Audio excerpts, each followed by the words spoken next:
네, 오늘 저는 하남 미사에 위치한 삿포로라는 상당히 익숙한 횟집에 왔습니다. 삿포로는 수도권 중심으로 40여 개의 점포를 둔 프랜차이즈 일식집입니다. 큰 규모의 식당으로 지나가면서 종종 봐왔지만 한 번도 가본 적은 없었습니다. 뭔가 비싸 보이기도 하고 비즈니스를 위한 식당 같기도 했고요. 그래서 회사랑이 직접 찾아가서 이곳의 음식이 어떤지 솔직하게 담아보았습니다. 그럼 영상을 통해 함께 보시죠.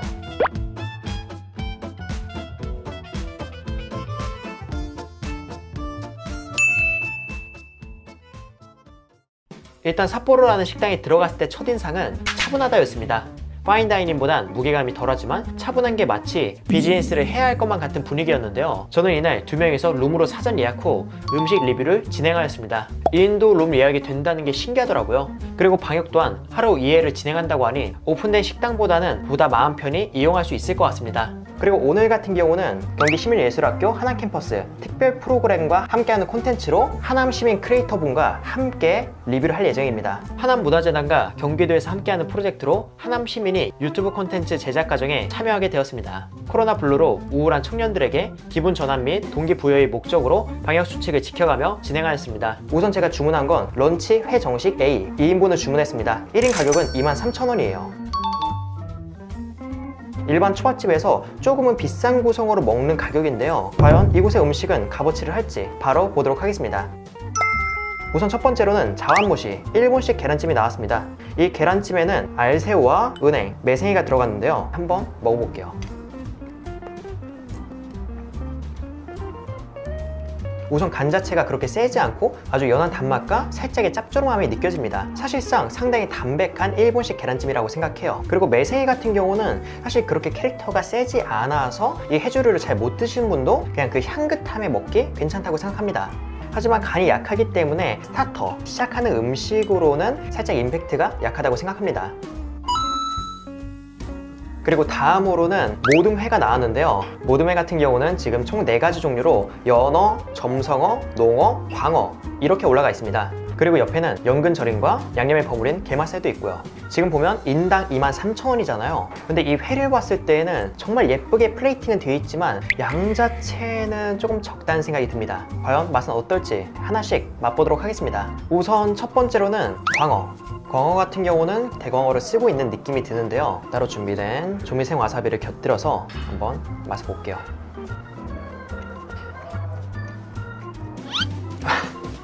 여기 와사비가 정말 맵네요. 일단 광어회 같은 경우는 탱글함이 살아있어서 씹는 맛이 좋았습니다. 그리고 회 자체도 특별하게 불쾌함 없고 깔끔하고 시각적으로 봤을 때 양은 조금 적어 보일지 몰라도 회 자체의 퀄리티는 상당히 괜찮다고 생각합니다. 네, 그리고 제가 다음으로 먹을 건 농어회 간장 찍어서 맛보도록 하겠습니다. 사실 전 이곳에 대해서 편견이 좀 있었어요. 프랜차이즈는 맛이 떨어진다. 그런데 제 생각이 좀 잘못됐던 것 같습니다. 일단 회 자체의 퀄리티는 정말 기본에 충실합니다. 앞서 말한 것처럼 딱 화려스러운 매력을 남겨둔 그 숙성도가 굉장히 매력적이었고요. 그리고 농어가 가지고 있는 약간의 그 묵직한 식감, 그게 아까 전에 광어와는 살짝은 다른 포인트가 될 것 같습니다. 그리고 제가 다음으로 소개할 건 바로 연어회입니다. 연어회 많은 분들이 좋아하는데 근데 이 연어회는 이번에 제가 소개하지 않을 거예요. 바로 하남 시민 크리에이터 분이 소개할 건데요. 같이 보시죠. 저는 하남 크리에이터로 활동하고 있는 래퍼 라마입니다. 이렇게 오렌지 빛깔의 연어, 일단 그냥 와사비 없이 그냥 간장 적셔 볼게요. 연어는 항상 좀 약간 짙은 풍미가 있는 것 같아요. 여기도 이제 그런 맛이 나는 것 같아요. 그래서 그리고 제가 다음으로 먹을 건 조림, 열기 조림입니다. 일본식 간장 조림인데 열기라는 생선을 이용해서 만든 것 같습니다. 옆에는 꽈리고추도 들어가 있는데 맛이 어떨지 한번 먹어볼게요. 일본식 생선조림처럼 간장의 달큰한 맛이 상당히 강하게 올라옵니다. 그리고 살 자체는 얼린 생선 아니면 반건조한 생선처럼 살짝은 씹는 맛이 있었습니다. 꼬독함과 부드러움의 그 중간 정도라고 해야 될까요?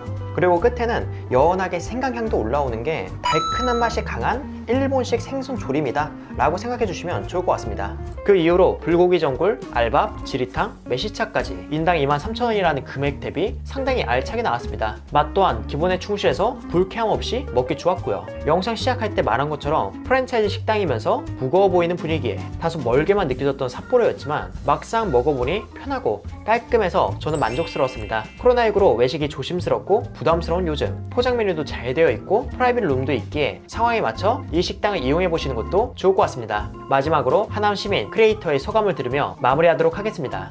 이 생생한 라이브의 현장, 날것의 현장을 굉장히 좋아했었어요. 그래서 작년까지만 해도 공연도 많이 하고 여기저기 뭐 취재도 가고 그랬는데 코로나다 보니까 이제 생생한 현장을 잘 전달하지 못하게 돼서 아쉽긴 하지만 이런 식으로 이제 언택트로 여러분들 만나기도 하고 또 새로운 기회들도 많이 찾아올 것이다. 저도 앞으로 더 노력을 해서 이 하남에서도 계속 활동을 해나가고 대한민국을 위해, 세계를 위해, 지구를 위해 열심히 노력하겠습니다.